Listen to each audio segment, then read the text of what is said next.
नमस्कार, मैं हूं आपके साथ मयंक। आज 15 तारीख है। देखिए, हॉर्मूज में तनाव बहुत ज्यादा बढ़ गया है और जो सबसे बड़ी खबर है हॉर्मूज से, हॉर्मूज में खास तौर पर ओमान के पास भारत के एक जहाज हाजी अली पर अटैक हुआ और हाजी अली को डुबो दिया गया। इस जहाज में 14 क्रू मेंबर्स थे जिनको ओमान की नौसेना ने बचा लिया। जैसे इस जहाज पर हमला हुआ उसके बाद ओमान की नौसैनिक आए और उन्होंने भारत के सभी क्रू मेंबर्स को बचा लिया। अब सवाल ये है कि भारत के इस जहाज पर हमला क्यों हुआ और हाजी अली को किसने डुबोया। देखिए, इसको लेकर अभी तक ये बात साफ नहीं हुई है कि इस पर हमला किसके द्वारा किया गया। ईरान की तरफ से कुछ नहीं कहा गया है, ना ही भारत की तरफ से किसी तरह का आरोप किसी पर लगाया गया है। लेकिन इसको लेकर दो थ्योरी सामने आ रही है। पहली थ्योरी के मुताबिक ये फॉल्स फ्लैग ऑपरेशन था और चूंकि ईरान के विदेश मंत्री इस समय भारत के दौरे पर हैं, इसीलिए ईरान को बदनाम करने के लिए इस जहाज पर हमला किया गया। देखिए, हमला बेहद रहस्यमय था। ना तो किसी तरह की कोई वार्निंग दी गई, ना कोई कम्युनिकेशन हुआ और सीधा इस जहाज को हिट कर दिया गया। ईरान की तरफ से या आईआरजीसी की तरफ से जब भी इस तरह की कोई कार्रवाई हुई है पहले, तो वार्निंग दी जाती है जहाजों को कि आप या तो हमारे एरिया से बाहर चले जाइए या आप बिना परमिशन के आगे बढ़ रहे हैं, आपको आगे नहीं बढ़ने दिया जाएगा। लेकिन इस बार ऐसी कोई वार्निंग नहीं थी और सीधा हाजी अली पर हमला कर दिया गया। या तो ये ड्रोन स्ट्राइक थी या किसी मिसाइल से हमला किया, या फिर हो सकता है किसी टॉर्पीडो से भी हमला किया गया। यानी सवाल ये है कि अगर ईरान ने ये हमला किया तो बिना वार्निंग के हमला क्यों किया। इसीलिए ये कहा जा रहा है कि कहीं ये फॉल्स फ्लैग ऑपरेशन तो नहीं है। क्या अमेरिका के किसी जहाज से ये हमला किया गया या किसी और देश की तरफ से ये हमला किया गया और आरोप ईरान पर लगाने की कोशिश की गई, क्योंकि ईरान के विदेश मंत्री इस समय भारत के दौरे पर हैं और भारत और ईरान के बीच संबंधों को खराब करने के लिए ये फॉल्स फ्लैग ऑपरेशन किया गया है। देखिए, अभी इस पूरे मामले की जांच जारी है, लेकिन इसकी हकीकत अभी सामने नहीं आई है। वहीं एक और खबर ये है कि एक जहाज को जो कि यूएई से चला था उसे कैप्चर कर लिया गया है, लेकिन ये जहाज अभी किस तरफ जा रहा है और किसके कब्जे में है, इसको लेकर भी तस्वीर साफ नहीं है। लेकिन जिस तरह से भारत के जहाज पर हाजी अली पर हमला किया गया बिना किसी वार्निंग के, ये बेहद संदेह पैदा करता है कि आखिर इस पर हमले का मकसद क्या था और किसके इशारे पर ये हमला किया गया। इसको लेकर भारत की सरकार ने सख्त आपत्ति जताई है और ये कहा है कि इस तरह के हमले बर्दाश्त नहीं किए जाएंगे।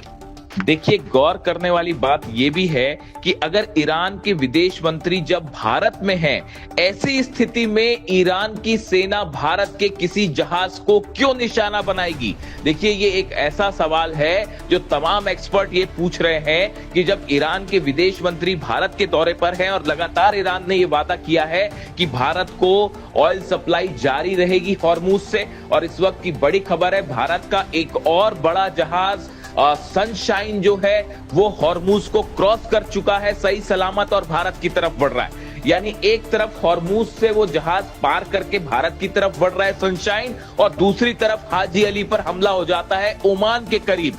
ये वो इलाका भी है जहां पे अमेरिका के डिस्ट्रॉयर्स भी हैं।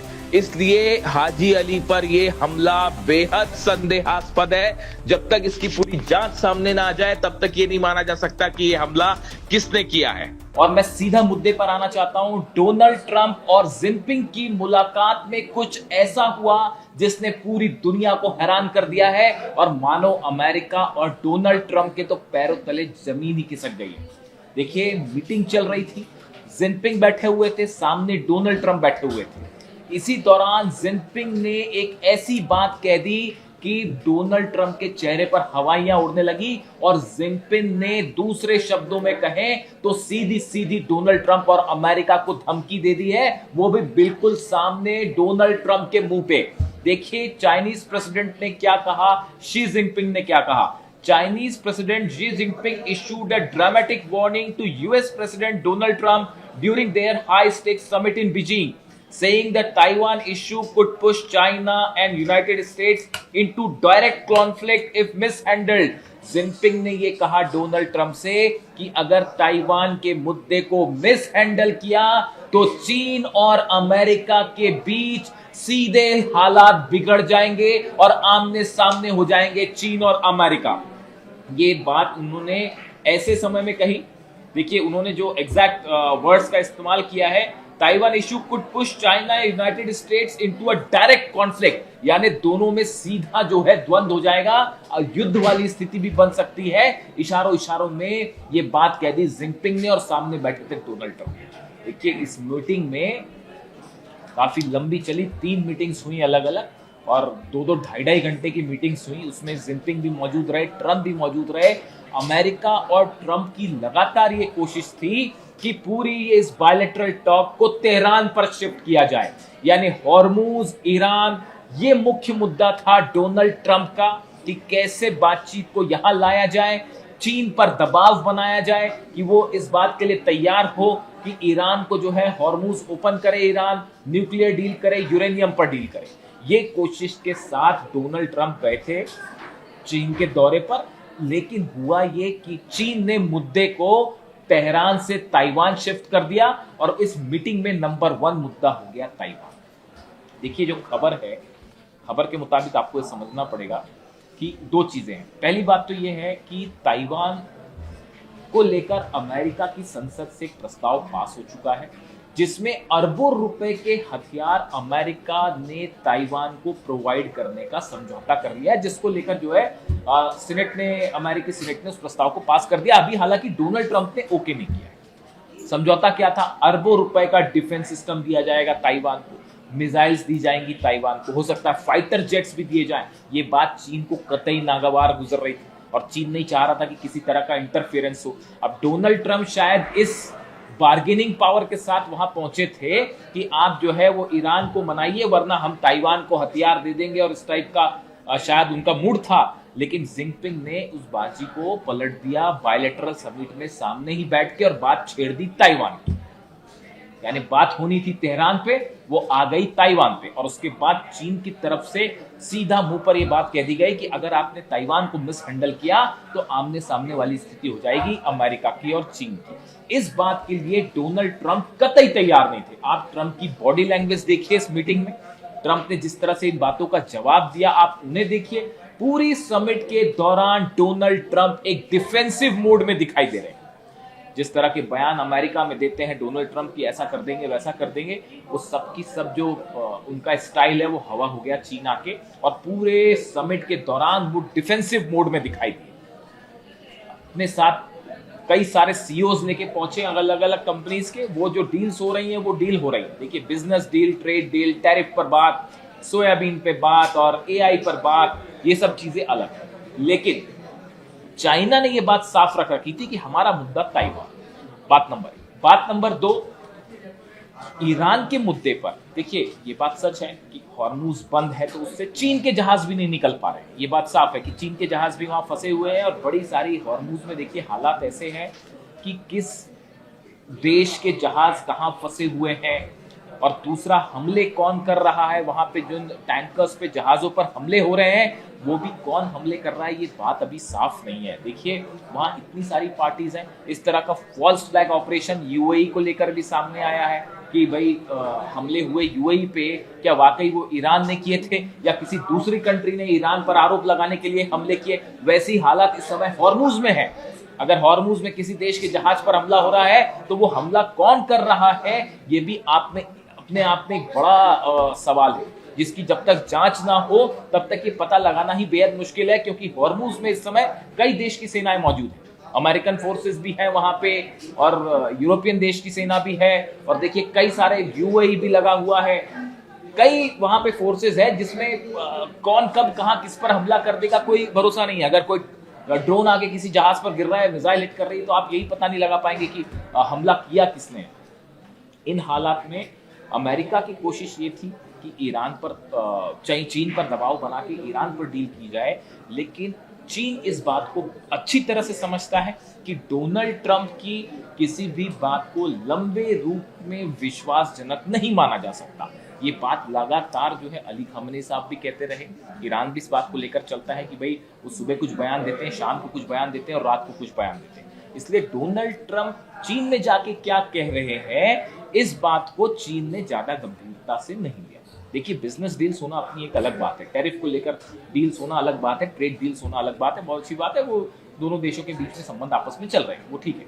लेकिन ईरान को लेकर चीन इस बात को साफ साफ समझता है कि ईरान उसका पुराना एलाई है। काफी समय से ईरान और चीन के संबंध है।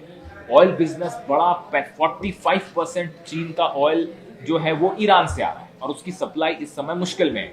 वेनेजुएला का ऑयल रुक चुका है, ईरान के ऑयल को लेकर जो है समस्या पैदा है। तो चाइना इस पूरे मामले को अपने हिसाब से हैंडल करना चाह रहा था। वो अमेरिका की इस दबाव में आने को तैयार नहीं था कि भाई ताइवान को हथियार दे देगा अमेरिका, इस चक्कर में वो ईरान पर दबाव बनाए, खासकर इस हालात में जब डोनाल्ड ट्रंप ईरान से पिट कर चीन पहुंचे। बड़े सारे एक्सपर्ट्स की राय, आपके 16 के 16 बेस जल गए, आप हॉर्मुज को नहीं खुलवा पा रहे हैं, आप डील नहीं करवा पा रहे हैं, ना न्यूक्लियर डील हो पा रही है, ना यूरेनियम को लेकर कोई डील हो पा रही है, यानी डोनाल्ड ट्रंप सत्ता परिवर्तन कर पाए। यानी अमेरिका के जितने उद्देश्य ईरान में थे वो सब के सब फेल हो गए। अब ऐसी स्थिति में आखिरी चारा अगर डोनाल्ड ट्रंप के पास कोई बचता है तो वो है चीन, कि किसी तरह से चीन को अपने फेवर में करके ईरान पर जो है दबाव डाल के या तो कोई डील करवाई जाए या अमेरिका को जीता हुआ घोषित कर दिया जाए, किसी तरह से अपनी साख बचाए डोनाल्ड ट्रंप, सबसे बड़ा उद्देश्य ये था। लेकिन चीन इस बात अच्छी तरह से समझता है कि चीन ने जब आप वैसे भी देखें कि इस पूरी बातचीत के दौरान जब जब ऐसे मौके आए, जब शी जिनपिंग और डोनाल्ड ट्रंप आमने सामने थे, एक साथ थे, तो उसमें शी जिनपिंग की प्रतिक्रियाएं बड़ी सधी हुई थी। वो वैसे ही बहुत ज़्यादा नहीं बोलते, बहुत ज़्यादा हावभाव नहीं देते, और ऐसी स्थिति में डोनाल्ड ट्रंप की जो एक देखिए, ताइवान पर एक तो उनसे सवाल पूछा गया, उन्होंने कोई जवाब नहीं दिया। यानी ताइवान के मुद्दे पर चीन जो है वो भारी पड़ा अमेरिका के ऊपर, इसमें दो राय नहीं। अमेरिका चीन से ईरान को लेकर जो चीजें करवाना चाह रहे थे वो भी अभी साफ नहीं है। देखिए, खबर इस तरह की है, अमेरिका के कुछ अखबारों में ये खबर छपी है कि चीन ने मध्यस्थता के लिए कुछ शर्तें रखी। अब देखिए, बड़ी हैरान करने वाली बात, उधर ईरान कह रहा है कि हम जो है इस मुद्दों के पे कोई बात नहीं करेंगे, न्यूक्लियर बात नहीं करेंगे, हम यूरेनियम पे बात नहीं करेंगे। तो चीन वाली तो शर्तें अलग ही है, वो अपनी बात पे अड़ा हुआ है। देखिए, ईरान अगर हम बात करें तो ईरान ने अपनी शर्तें अलग रख दी हैं कि हम न्यूक्लियर मुद्दे पर कोई बात नहीं करेंगे, हम यूरेनियम पर कोई बात नहीं करेंगे। तो ईरान ने असली जो पार्टी से बातचीत होनी है उसने अपनी शर्तें अलग रख दी है। यहां पर चीन को मध्यस्थता करने के लिए भी अमेरिका नहीं मना पा रहा है और चीन ने मध्यस्थता के लिए भी अपनी शर्तें रख दी, और बताया जा रहा है कि अमेरिका को वो शर्तें भी मंजूर नहीं। यानी जिससे डील होनी है वो तो दूर की कौड़ी, वो तो कोई डील होने ही नहीं वाली कभी। जो मध्यस्थता के लिए जो शर्तें रख दी चीन ने, वो भी अमेरिका को नागवार गुजरी है, अमेरिका उसके लिए भी तैयार नहीं हो पा रहा है। यानी आप सोचिए कि हालात, जो लोग ये सोचते हैं कि किसी तरह की डील हो जाएगी ईरान और अमेरिका में, आप सोचिए, इस बात को समझिए कि ईरान जो है वो मध्यस्थता के लिए भी आप देखिए, चीन ने मध्यस्थता के लिए भी जो शर्तें रख दी वो शर्तें भी अमेरिका को मंजूर नहीं। तो ऐसी हालत में जब मध्यस्थता ही नहीं हो पा रही तो फिर डील कैसे हो पाएगी। और पाकिस्तान वाला चैप्टर खत्म हो गया है, पाकिस्तान की चैप्टर कोशिश जो थी वो खत्म हो चुकी है, पाकिस्तान वाला जो चैप्टर था वो क्लोज है। तो अब चीन भी जो है वो ईरान को लेकर मध्यस्थता को राजी नहीं है, ऐसी खबरें। इन हालात में ट्रेड डील्स होती रहे, बाकी की चीजें होती रहे, वो एक अलग चीज है। लेकिन हॉर्मुज का मुद्दा वैसे का वैसा ही है, ईरान का न्यूक्लियर प्रोग्राम वैसा ही वैसा ही है, और खासतौर पर यूरेनियम प्रोग्राम। अब इस बीच में देखिए रशिया की भूमिका देखिए। लावरोव विदेश मंत्री रूस के भारत में, उन्होंने इस बात को एक बार फिर दोहराया, कई वेस्टर्न कंट्रीज जो हैं भारत और रूस की दोस्ती में दरार डालना चाह रही है। ये बात रूस बार बार कह रहा है कि कुछ वेस्टर्न कंट्रीज वो सीधा सीधा अमेरिका पर ही आरोप लगा रहे हैं कि अमेरिका ये कोशिश करता है कि भारत, चीन, रूस, ईरान इनको एक ना होने दिया जाए, ऐसी कोशिश अमेरिका की तरफ से हो रही। तो बार बार रूस की तरफ से वार्निंग आ रही। दूसरा आप देखिए रूस के कदम देखिए, एक तो रूस ने अपनी जो है वो मिसाइल टेस्ट कर ली, समृद्ध जो है वो 35,000 किलोमीटर जिसकी रेंज है वो टेस्ट कर दी उसने इसके बीच में। रूस पर यूक्रेन पर रूस ने जो है वो सबसे बड़ा हमला कर दिया जब ट्रम्प जो है वो चाइना में थे। यानी रूस भी इस बात के लिए कतई सहमत नहीं है कि किसी तरह से चीन जो है वो ईरान के मामले में मध्यस्थ बने, क्योंकि ईरान जो है वो देखिए ईरान का मतलब है रूस के बॉर्डर तक पहुंच गया और रूस कतई नहीं चाहेगा कि ईरान के आसपास अमेरिका का इंटरफेरेंस बढ़े या हॉर्मुज में अमेरिका का प्रभाव रहे। हॉर्मुज को लेकर आसपास के इलाकों में ईरान का प्रभाव बना रहे, ये बात पुतिन की पहली टॉप प्रायोरिटी है। इसीलिए जो हथियार प्रोवाइड करना है, आप देखिए ये जंग हुई 40 दिन की, आप देखिए कोई भी ऐसा स्ट्रैटेजिक अचीवमेंट जो है वो अमेरिका नहीं हासिल कर पाया। जो मिसाइल्स की बातें सामने आ रही हैं, खबरें ये हैं कि जो मिसाइल्स के लॉन्चर्स को नुकसान हुआ था उसको 70 से 80% फिर से रिपेयर कर दिया गया है। यानी अगर 100 लॉन्चर्स को नुकसान हुआ था उसमें 80 लॉन्चर फिर से तैयार हो गए और लगातार धड़ाधड़ मिसाइल्स बन रही हैं, ड्रोन बन रहे हैं। पता चल रहा है कि रूस की तरफ से बड़ी संख्या में ड्रोन सप्लाई किए जा रहे हैं। पिछले 24 घंटे के अंदर रूस ने यूक्रेन पर 1500 ड्रोन फायर कर दिए। आप समझिए हालात कितने टेंस होते जा रहे हैं। ऐसे में हॉर्मुज को लेकर और ईरान को लेकर क्या बातचीत हुई चाइना और अमेरिका में, क्या किसी तरह की कोई पर्दे के पीछे बात हुई है, इसका इंतजार आज शाम तक संभवतः ये माना जा रहा है कि चीन की तरफ से अब जो बात की जाएगी ईरान से या ईरान के विदेश मंत्री से, उसमें ये बात साफ होगी कि चीन का रुख क्या है। लेकिन एक बात साफ है, डोनाल्ड ट्रंप जिस मकसद से चीन गए थे खासकर हॉर्मुज और ईरान को लेकर, वो दाल फिलहाल ट्रंप की गलती हुई नहीं दिखाई दे रही। यानी रूस, पुतिन, जिनपिंग और ईरान, ये तीन की जो जोड़ी है वो ट्रंप के उस प्लान पर भारी पड़ती दिखाई दे रही है जिस प्लान के साथ डोनाल्ड ट्रंप पहुंचे। ये अमेरिका के विदेश नीति की जैसी जो खबरें सामने आ रही हैं कि अगर हॉर्मुज को लेकर या यूरेनियम को लेकर या न्यूक्लियर प्लान को लेकर कोई सहमति नहीं बन पाई, तो इन हालात में ये अमेरिका की विदेश नीति को बहुत बड़ा झटका हो सकता है। और इसका एक परिणाम ये भी हो सकता है कि अगर नहीं होता है किसी प्रकार की डील, तो डोनाल्ड ट्रंप एक बार फिर ईरान पर हमला कर दे। इस बात को ईरान भली भांति समझ रहा है। ईरान की सेना इसी बात का जवाब देने के लिए पूरी तरह से अलर्ट है। हॉर्मुज में बड़ा मूवमेंट है ईरान की सेना का। छोटी बोट्स तैयार हैं, वो तो जो है वो है। उसके अलावा जितने आइलैंड्स हैं सब में एंटी शिप्स मिसाइल्स लगा दी गई। बड़ी संख्या में ईरान की सेना जो है उसका मूवमेंट देखा जा रहा है इन द्वीपों के आसपास जो कि निशाने पर हो सकते हैं। हार्ग आइलैंड, केशम आइलैंड, ये जो है सब आइलैंड के पास जो है बड़ा मूवमेंट है ईरान की सेना का। यानी अगले 24 से 48 घंटे में ये बात तय होने जा रही है कि क्या चीन किसी तरह की कोई भूमिका निभाने जा रहा है अमेरिका और ईरान के बीच में, या फिर ये चैप्टर भी खत्म है और जंग ही एकमात्र रास्ता है। यानी ट्रंप की चीन विजिट से अमेरिका को वो लक्ष्य हासिल नहीं हो पाए जिसको लेकर डोनाल्ड ट्रंप चीन पहुंचे। अंदर की क्या बातचीत है, चीन का क्या रुख होता है, वो 24 घंटे में सामने आएगा।